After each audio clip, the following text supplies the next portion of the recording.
Au début, ils ont forcément très peur, ils sont pas du tout rassurés.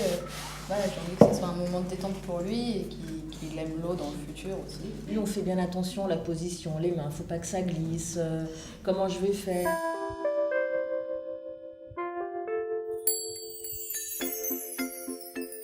Vous savez, si je vous demande quelle température dans une pièce où il y a un petit bébé plus ou moins nu, vous diriez quoi comme ça?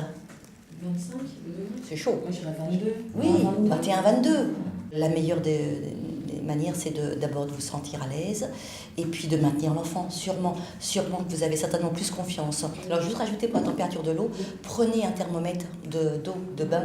Au début, prenez, parce que c'est très difficile, en fait. On a toute l'impression de savoir un peu. Et puis, on a parlé de durée, bien sûr. Là aussi, vous savez que l'eau du bain va refroidir très vite, donc la durée du bain ne doit pas être très longue. Vous avez, je crois que vous avez parlé de 10 minutes, mais ça peut être 5 minutes, 10 minutes. Il ne faut pas que ça soit trop long. Se méfier quand même de l'excès de durée. Parce que l'excès de durée, c'est un défaut. Bon, ça fait, parallèlement, la température baisse, mais aussi, ça entraîne une hyperhydratation de la peau, et ça donne une peau qui est un petit peu desséchée, un aspect desséché. Moi, après, je suis partie sur un bain toutes les 48 heures. Oui.